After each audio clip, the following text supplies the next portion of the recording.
Hey everybody, this is Eric Worre and welcome to NetworkMarketingPro.com. I'm here with network marketing legend, superstar, highest earner I've ever met in network marketing, $80 million man, plus grows every single minute, Mr. Jeff Roberti. Jeff called and asked me if I'd come to Memphis and kind of last minute thing, come participate in a leadership event that he had here, and I owe a debt to Jeff as an early mentor of mine, and also happened to be traveling to Tennessee to do part of the network marketing documentary. So told him okay, and we decided to do that today, and had a great time, and thought we'd since we had the camera here, pull the camera out and talk for a few minutes. But welcome to the show. Thank you. Appreciate it. As always, the other interview that we did is certainly one of my favorites. I think it's a classic. You put so much value into that, it's unbelievable. But talk about whatever you want to talk about. You have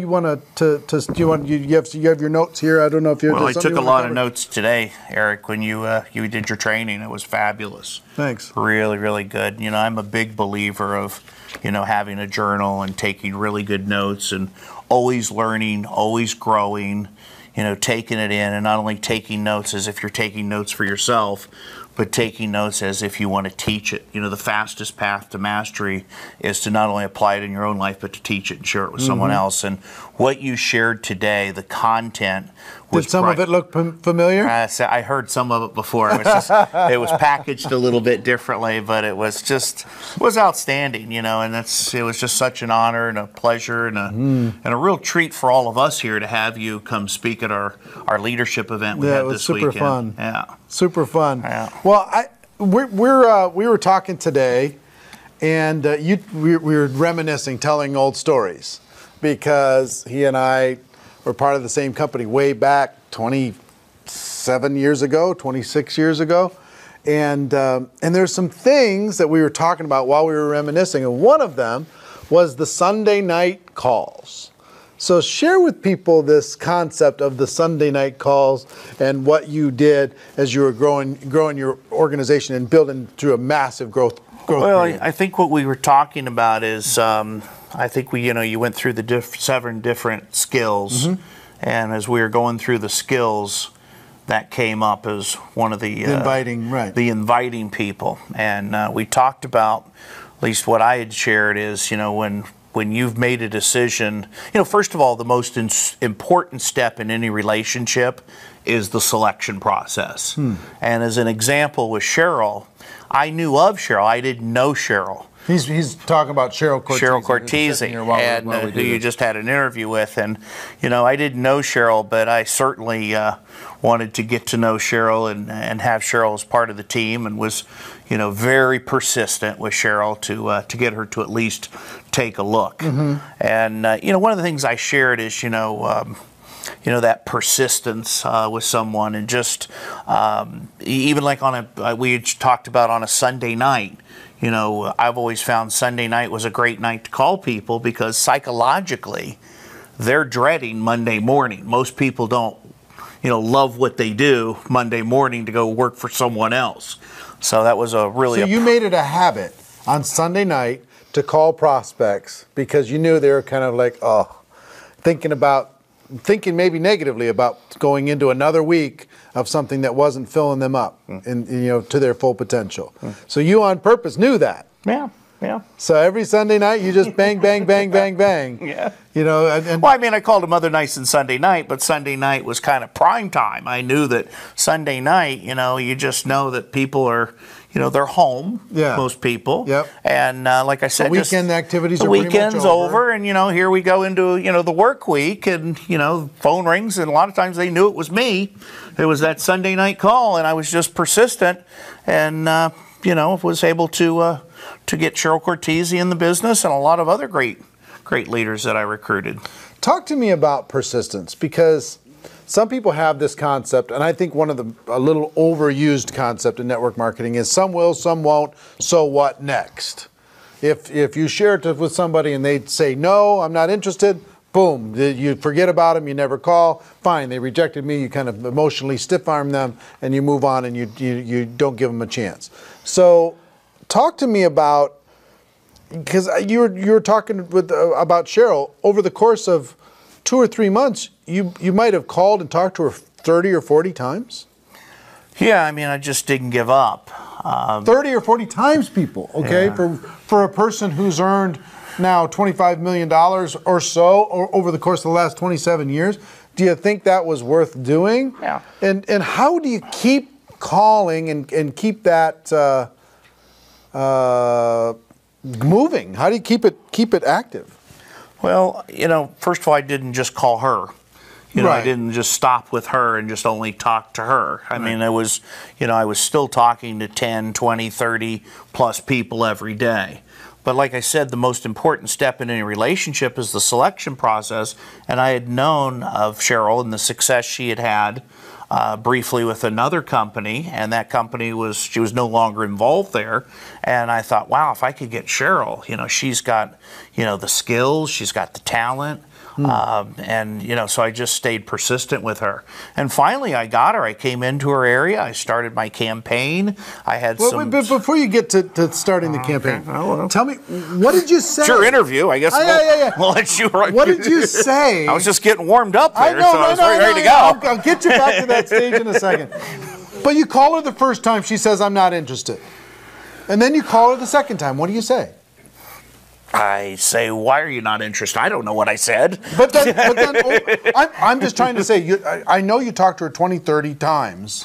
Yeah, over the course of a short period of time. Was there, you're interested now, or, I want to tell you a new story? How did you keep the conversation going without feeling like it was shut down and over? Well, first of all, I came from such a position of strength. Yeah. As far as just being bulletproof, just having that voice of authority, that congruency, that passion. And, people can feel that. Mm-hmm. And, even though she was not receptive at first, I was committed to getting Cheryl to take a look at this. And I wasn't just going to take a blind no as an answer. Right. I wanted her at least to educate her where she could get the facts and make an intelligent decision. So, but don't make any mistake. I certainly kept moving forward and talking to lots of people in the meantime, and it was a process. Recruiting sometimes is not just a single event; it's a process. It's a series of exposures. It's a series of just dripping on that person and staying persistent. I mean, I got a lady I've been out in the business 17 years later, and she's one of our top producers. Yeah. But I've talked to tens of thousands of people in the meantime. Sure. So it's just there's just nothing like leading by example. Mm-hmm. Being the best distributor in your organization, always holding yourself accountable, setting real high standards. And when you get a chance to share this opportunity with a producer like a Cheryl Cortese, you stay after them. Mm-hmm. Until and I actually got Cheryl. I mean, the story, Eric, if you really want to know the truth is I got her by fear of loss. Yeah. I came into New Orleans, I started my campaign, I had the thing blowing and going, the phones were ringing off the hook. This was, back then before social media and social networking and all this stuff today, where you actually talk to a person face to face, and the phones were ringing off the hook. I had all these groups of people together, and, I told the company story, the product story, the opportunity story. At the end, I said, what did you like best about this, right? Did you see an opportunity? Are you prepared to get started? Here's what you need to do next. And I had a bunch of people wanting to sign up. And I looked at Cheryl and I said, they're either yours or they're mine. Yeah. And she said, well, I guess they're mine. I'll take them. I'll take them. Right. And so she came into the business and, we started working 8 to faint and just going after it day and night. And next thing you know, Cheryl's become one of the top producers, not only in our company, but one of the top female producers in the world and one of my best friends in the world. Yeah. So more than the money, more than the business, the relationship and the love and the growth and the contribution that we've gone through over the last 25 plus years has been priceless.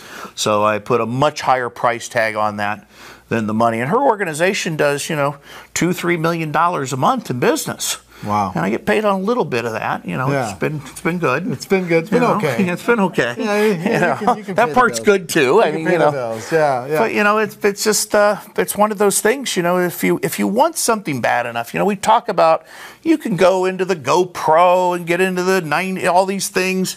At the end of the day, I'm looking for somebody that's dissatisfied. And I knew she was dissatisfied. She had had an experience, had some success, was no longer involved there. Things were going on in her life. And, you know, the timing, you know, it wasn't perfect at first, but as I was still there and consistent, the timing all of a sudden became, you know, good for her, you know, going through some things that she went through in her life. But, you know, as far as, you know, having that desire, you know, I tell people, you know, what do you look for, Jeff? I look for people that are dissatisfied, that are hungry, that have a desire, they're willing to work, and they're teachable.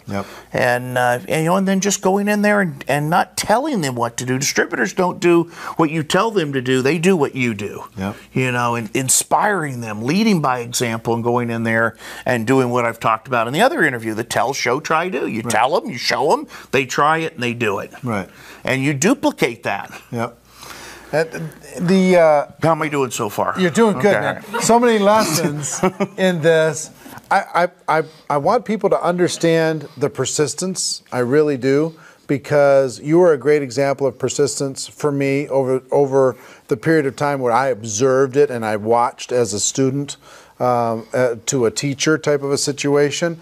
Persistence is really important. So many of the $1 million earners involved in network marketing and the six-figure earners are only in because one person decided that they were going to stay persistent with that person until they at least understood what it is that they had.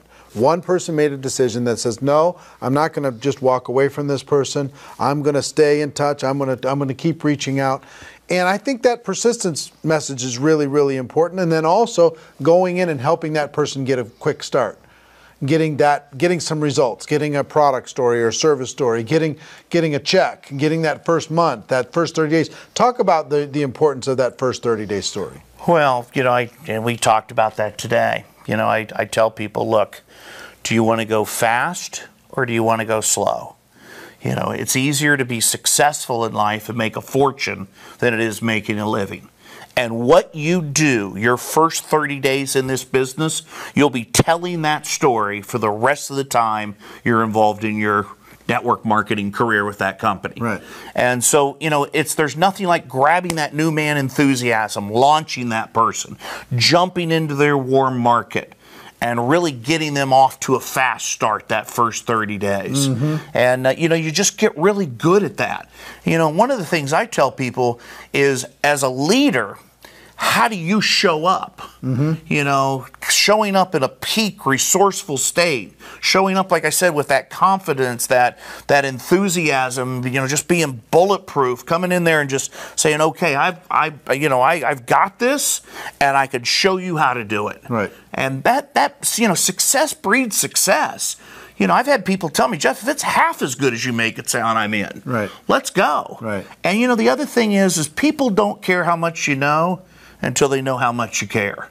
And they truly know that I am there to add, first of all, to meet their needs. I don't go into a relationship to get, go into a relationship to give. I'm not measuring what I get in return. In other words, you're putting their needs ahead of your own. Their needs, not your needs. You're adding massive value to their lives, whether it's with your product, your opportunity, the personal growth that they're experiencing, belonging, being part of something, And then the other thing is creating those raving fan relationships. Long-term relationships equal long-term success. So you get really good at launching people. You know, you go in there, like you talk about, you know, putting on those 20 new recruits in 30 days, fully engaged, fully immersed, taking all-out massive action. And when you lock arms with somebody like that, you find one of those, what I call the 5%ers. You know, 80% are going to do it sometime, part-time or no time. You manage them by group, you love them for where they're at, and you have a lot of people do it a little. 15% will play at whatever level they're going to play at, but when you find one of those 5%ers, you jump in there and you chase their business from here to China. And you launch them, you get them off to a fast start. And so that's, you know, and then you just keep doing that over and over again. Right. You know, you stay in the production stage, the building stage. You never find yourself falling into the management stage. Sure. Or becoming an overseer Right. of the managers, or even worse, becoming an overseer of the overseers that oversee the managers that manage the producers. Yeah. That's supposed to be funny. We don't have an audience for that. Well, they got a peanut gallery here. But you know, it's late. It's 11 o'clock at night. We've been blowing and going all day. I had a glass of wine. I tell people my best trainings is after a glass of wine, by the way. You want to get the real deal. It's not in the meeting room. It's, you know, sitting around talking.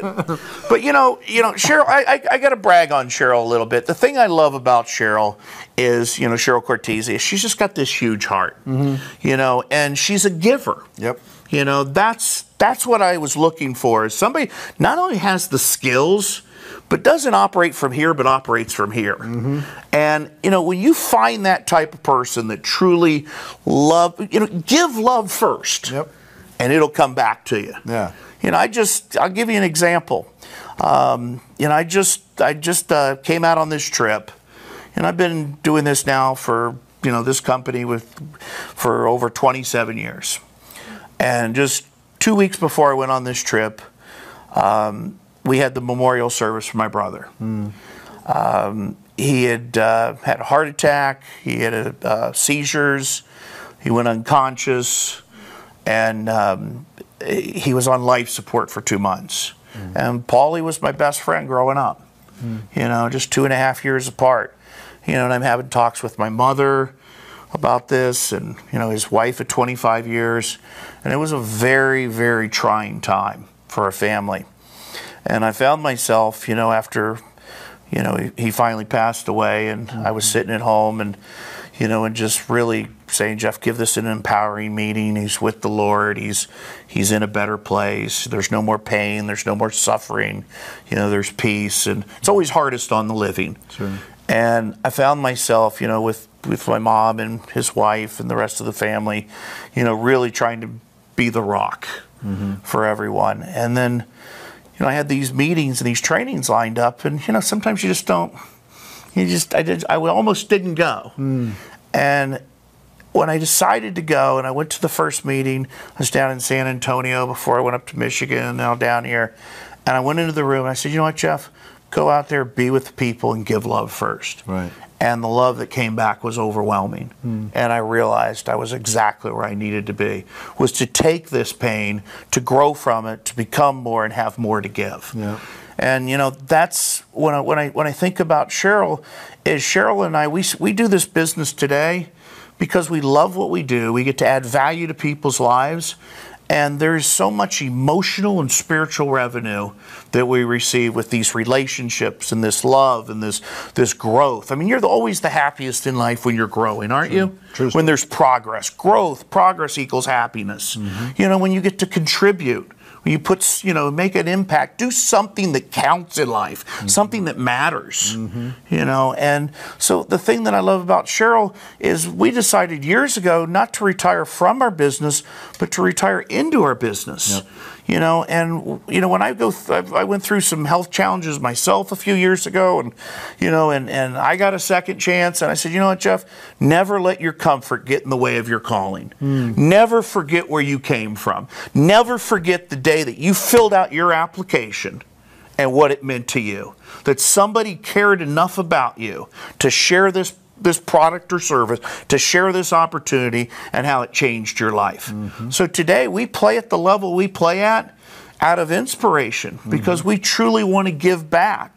Right. You know, and I truly believe in life. Life's not happening to me, life's happening for me. You know, and to be able to be involved in something like this, and to be able to, you know, because, you know, people always focus on what's wrong in life. Well, you know what's also available? What's right in life. You know, and when you're grateful in life, when gratitude is your primary emotion, fear can't exist. Yeah. You know, so go to a place of gratitude and be grateful and focus on what's great in life. And always learn, always grow from anything in life. So Cheryl and I, you know, we've been almost like well, I shouldn't even say the company, because we're not supposed to say company. You can edit that part, by the way. But we're, you know, Cheryl and I, you know, we're like partners in this business. Yeah. You know, we work there's such a good chemistry. You know, it's really great to have somebody, you know, that you find that your values are in alignment, your mission is in alignment. We're focused on inspiring healthy living around the world, making a difference, you know, to provide a stable and lasting company that can help as many other people realize their dreams. Mm-hmm. So, you know, here it is, 11, 12 o'clock at night. We're still going. Yep. You know, we're still doing this, still sharing. And you know, and the thing that I have to say, Eric, that I respect and admire the most about you, and you know, we go way back, is you play from your heart. Mm-hmm. You know, you're a giver. Yeah, thanks. And the impact that you've made on this industry. You know, and when you asked me to speak at the event last year, I had never spoken outside my company. Right. I've always focused on, you know, it's like you got to do 1,000 things well. You do a handful of things 1,000 times over. Yeah. Well, and I was like, you know what? I'm focused and I'm on what I do here. I don't have time for all these other companies or programs or this or that. But when you talked to me about it, I thought, you know what? Eric is making such a huge impact, such a difference. And here's a chance, Jeff, to not only give back to your company and people that you have a relationship with here, but to take it and share it and give back to the industry that's been so good to you. Yeah, and I will tell you, everybody loved what you did last year, and I was honored that you agreed to come for the first time. I know it was a big step, but I'm also honored that you agreed to come back and speak at, I've already posted up our interview that we did, the very first interview that we did just last week, just to let people know that you're coming. You came for the first time last year, and you kind of soaked it in. For a person that hasn't been there before, what would you tell them about the experience of being there, and if they should attend? Well, you know, there's paying activities in our business.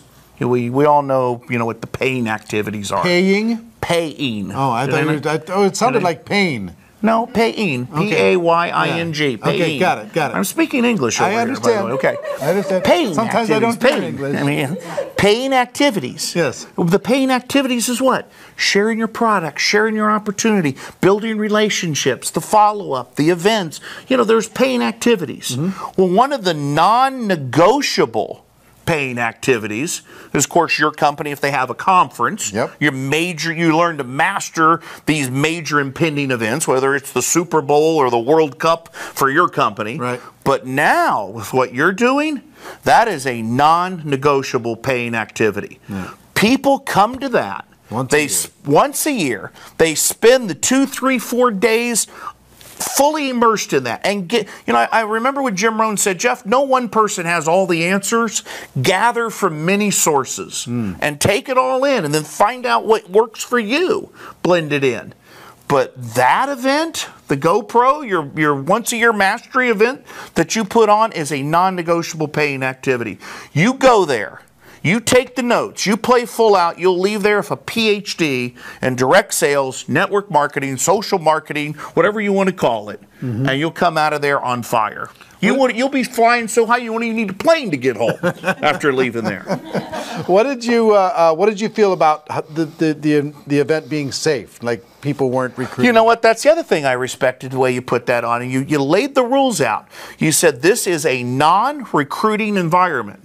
Right. You know, everybody plays nice. Right. You know, you don't have your products or your service out. You're not trying to talk to people about what you're doing. And I don't care if you're a brand new guest or the top earner, the top speaker. Yep. There's there's a zero tolerance. Right. You told me you've even had one time that's out. The first time last year we had to kick out 2 people, two high leaders. Yeah. That just couldn't help themselves. So what you've created is a safe environment for people to learn and grow. Yeah. That's what I wanted to do. And it's really something. And, you know, it's kind of neat for me because I don't really know what's going on out there in the industry. I'm focused on, my company and what I'm doing. I do one thing and I do it really well, and I've never got distracted. But it was kind of neat and kind of refreshing to see some of the other leaders in these other companies and to, and to share with them and to build those relationships. Yeah. And, I mean, there's plenty of room out there for all of us in this industry. Sure. You don't need to push. You don't need to shove. You don't need to be rude or try and be greedy. Our industry really is just in its infancy stage. It is. It's it's really just getting started. What is it? $170 billion a year in sales worldwide. Yep. This is a profession. This is a method of distribution that I'm very, very proud about being part of. Yeah. Most people, they don't really realize what they have here, and I love the fact that you're doing. I'm talking a lot, aren't I? I love it. All right. I love the fact that you're doing this documentary. Yeah. About the industry, because most people don't understand what we're all about, the credibility, the integrity of what we have here. Yeah. There's always bad apples in any business. Sure. Right? No matter what it is. But tell you what, we've got something here that's really special. We're going to tear it up. We got going now, didn't we? See that? One glass of wine, it's all it took. Well, ladies and gentlemen, I hope you gotten some value here. We did this impromptu, kind of last second type of situation. But anytime an icon, a legend in the network marketing profession is willing to sit down and have a conversation in front of a camera, I'm going to turn the camera on and I'm going to send it to you because I just think it's fun to be able to share these ideas, share these stories, and I hope you got value from this. I hope you did. I did. And I hope you're planning, if you don't already have your ticket for the GoPro Recruiting Mastery, August 11th, the remaining tickets are going to go on sale. Make sure you mark your calendar. We'll be letting everybody know on that day. And I think there's about 1,600 tickets left. And we're going to sell out at 8,000 people, and it's going to be spectacular. So that's our show for today. Ladies and gentlemen, our wish for all of you is that you decide to become a network marketing professional. You decide to go pro, because it is a stone cold fact that we have a better way. Now let's go tell the world. Everybody have a great day. We'll see you next time. Take care. Bye-bye. Peanut gallery? Yay! Nice work.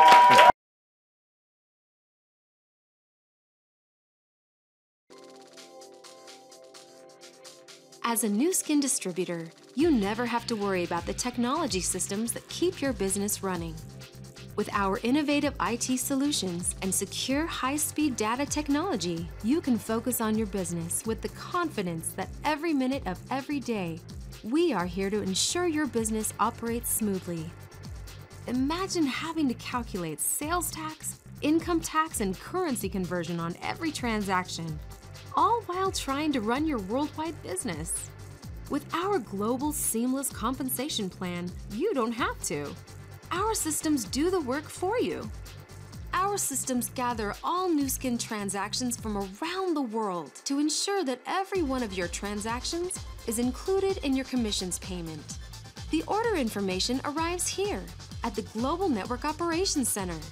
The transaction information is processed here, and your commission is calculated accurately, including sales tax and currency calculations. Then you receive your commissions payment on time and in your currency.